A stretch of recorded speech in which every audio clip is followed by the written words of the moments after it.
Ladies and gentlemen, Lane Hutson is already proving the NHL wrong. Heading into the year, I expected Lane Hutson to have some growing pains here and there, getting adjusted to that Montreal system. But not only has Lane Hutson been flourishing in his rookie season, he leads all NHL rookies in point scoring, above Matvei Michkov, Macklin Celebrini, and much more. And he's doing it as a 20-year-old defenseman. But just how good has Lane Hutson been in his rookie season? What are the odds that he could win the Calder Trophy by the end of things? And how much is he proving the rest of the NHL wrong for letting him slip so much in the 2022 draft? Well, make sure you watch till the end as we go through his whole story and, of course, how good he's been this season. And, of course, make sure you hit that subscribe button for more hockey content just like this, presented by BetUS. Now, before we get into the Lane Hutson talk, let's first talk about today's sponsor in BetUS. If you want to make picks all throughout this hockey season, BetUS is the place to do so. Just use code U150 and you'll get 150% sign-up bonus on your first deposit and 125% sign-up bonus on your next deposits after that. Interestingly, we just got odds for the Four Nations face-off if you want to make picks for it. Right now, the US is actually the favorite at plus 160 with Canada right behind them.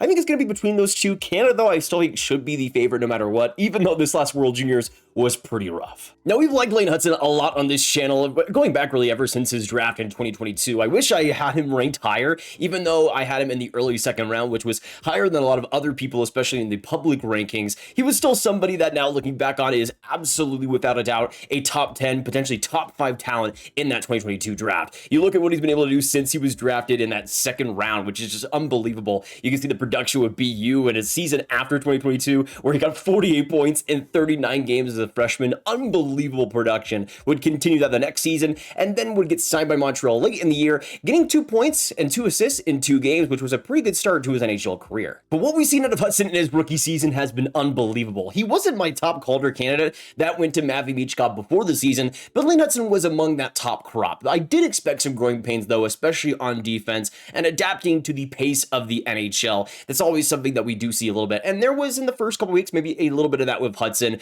but really over the past couple months we have seen him absolutely explode, not just with production but his maturity as well. I think he's improved a lot defensively since his first month in the NHL, and I think you can see the production and the progress that he's already made, which is pretty wild because most offensive defensemen who are 5'10" and 20 years old have pretty massive growing pains. In fact, most of them are even close to getting to the NHL yet. But with Lane Hutson, the progress has always been there in the defensive play. He's gotten better and better every single year, and we know what his strengths are with his pace, with his speed, and his offensive creativity. Those were things that I thought were always going to translate to the NHL, but to see them translate this fast is genuinely shocking. You can see so far in 40 games, he has 3 goals, 27 assists for 30 points, and the fact that he's doing that on this Montreal team that really before the last couple weeks has been pretty garbage is spectacular. What Hutson has been able to do to transform that defense, make it so much scarier, I think has been instrumental to the Habs' success up to this point. And you can see in the wildcard race, even though the Sens do have the advantage in terms of point percentage, right now the Habs in terms of total points are in that second wildcard spot right above the Pittsburgh Penguins, which is just miraculous. I saw the Habs taking a little bit of a step,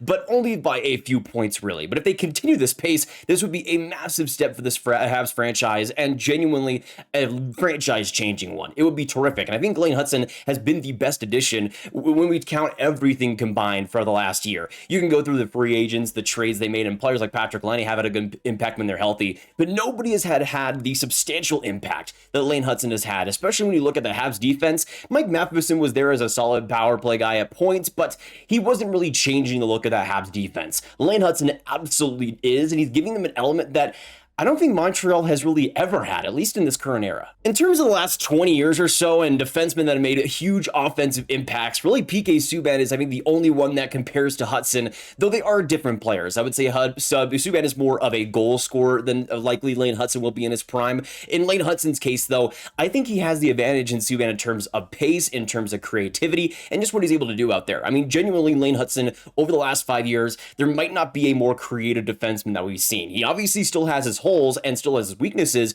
but in terms of creativity, that was always there, even going back before his draft year. But it's so interesting to look back on Hutson, especially in his draft year and the conversations around him, because I think we all got him wrong. Unless you had him in your top 5, which I really didn't see anybody doing, I think we were all kind of shy and reluctant when it comes to Hutson's draft stock, because we all saw the pace, the skill set, and what he was able to do, how he was able to create it. That was something that he was showing us back in his NTDP days. But I just think because of his size and some of the concerns on defense, we weren't really as willing to accept that. But I think with how good his pace has been, with how good the speed and creativity has always been for him, he's shown us what he's been, and he's showing the exact type of play that he's always shown us in the NHL already. The fact that he's doing it this early is pretty incredible, but this is the same Lane Hutson that we've seen for a long time doing what he does best. And I think we as an NHL community honestly kind of failed Hutson, because the fact that he went 62nd overall is genuinely a crime. I mean, even back in my rankings when I had him in the early second round, which obviously is extremely low when we look at what Hutson has been able to do since then, that was still a steal of a pick. That was a genuinely fantastic selection by Montreal, who needed an offensive game breaker on the back end in their pool. They got it in Lane Hutson, and they're reaping the rewards so far. Now, it is worth noting that, as Elite Prospects notes in their 2022 draft guide, that Hutson was 5'8" back in his draft year, but when we look at the growth that he's had, it's only been by a couple of inches, really. I mean, how much of a difference is this going to make? This amount of difference isn't going to stop Lane Hutson from being the creator, the driver of play, the skilled player that he is. It's not going to stop any of that. I think we should have just been more confident in Hutson being able to do what he does best at the NHL level. And honestly, Hutson, I think, is a lesson learned for me, especially somebody that showed the talent, showed the obvious strengths, and in some cases, you just need to believe it. The Montreal Canadiens thankfully did, and they are getting so much from his play. Already for Montreal, the difference in power play ability and overtime play in those late situations in the game. I mean, you saw in that incredible game versus Vancouver just how dominant Lane Hutson was late in that game and how good he was all around the ice offensively, creating so much for a team in Montreal that needed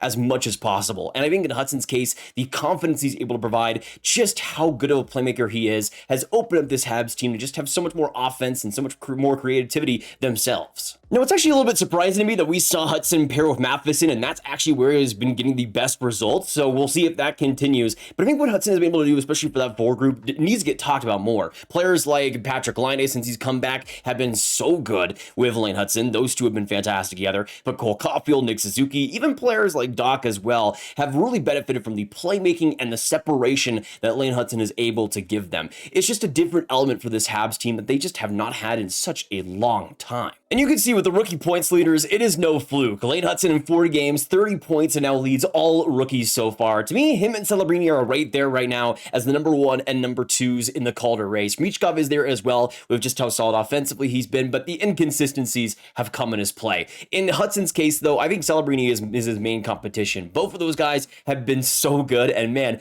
the BU Terriers absolutely representing on this list. But if Lane Hutson's your number 1 guy for the Calder, I can absolutely understand that, and there's a lot of good reasons for it. As Scott Wheeler puts it, especially the goal differential for the Habs at 5-on-5. With Hutson, 36 goals for, 35 against, and without Hutson, 46 goals for and 62 against. It's a pretty massive difference, and that's a great difference for any top defender, but for a rookie defenseman, a 20-year-old at that, it's genuinely insane stuff. The difference when Hutson is on the ice is paramount, and I think for the Habs, playing even more and more, getting in even bigger offensive situations, all it's done is benefit them and get them wins in the end. Truly, when you give more confidence to Lane Hutson, when you give him more opportunities, more ice time, better line mates, you just become a better team. We saw that with BU, we saw that with the US national team over the years, and we are now seeing that with the Montreal Canadiens. Again, the fact that he's doing this at 20, I wouldn't have believed you, just the difference that he's making, but man, especially what he can be in the future, the fact that he's doing 20 doing this,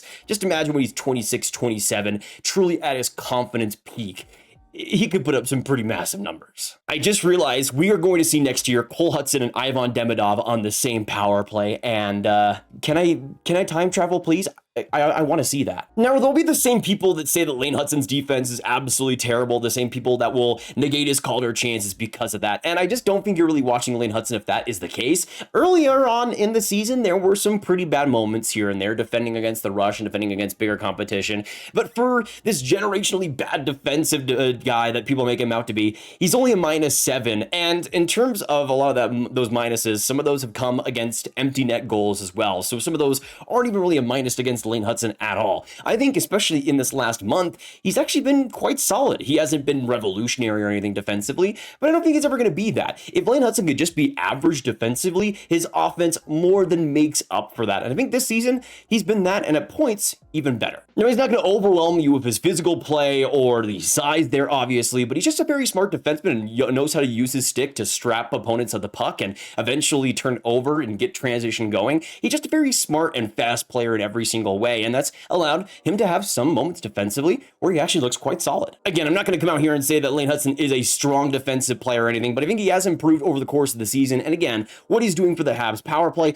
what he's doing for the Habs offense, even if he was bad defensively, at 20 years old, yeah, for an offensive defenseman, most D are. So the fact that Hutson is even surpassing that already, especially for a guy that's always been labeled as a bad defensive player, is pretty awesome to see. But to illustrate just how much better Lane Hutson has been lately defensively, I wanted to give you guys the last stats over the last month. So this is from December 10th, and this is just at 5-on-5. And you can see at Lane Hutson in terms of the expected goals against per 60, which is what we're looking at up here. He's about team average, I would say. He's 10th on the team, so maybe a little bit less than that, but right around the middle of Montreal. And a 2.79 rate is not bad again for an offensive D that you can see what he's doing. He has the best expected goals for per 60 on the team. So again, if he's team average defensively, you'll take that. Now, I think for a lot of teams out there and for a lot of fans of teams like Toronto and rival teams out there that are just mad that Lane Hutson's getting all this attention, you got to realize that Montreal fans have not had a defenseman like this maybe ever in their whole lives. I mean, especially for some of the younger fans like me, who's in my 20s, somebody that's been watching the NHL for a while now.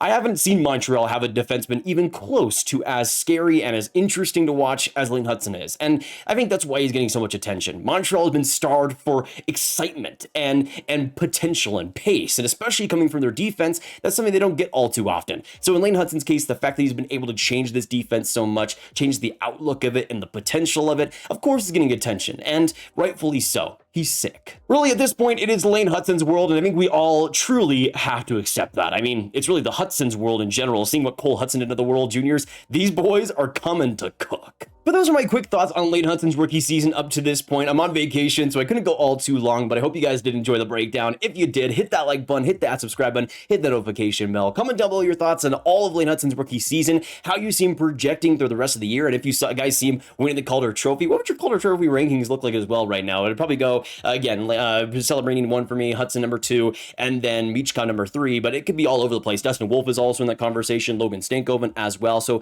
it could go all over the place, but let me know your thoughts down below on that. Of course, share the video with all the hockey fans you guys know online, all the Habs fans as well, to get the Lane Hutson hype out to them, and click on this card for all of my hockey prospects talk right in one playlist. My name is Nathan, though, and I hope you have a fantastic hockey day, and sign up to BetUS today using code U2150, and I'll see you guys in the next one. Make sure you drink some water, and goodbye.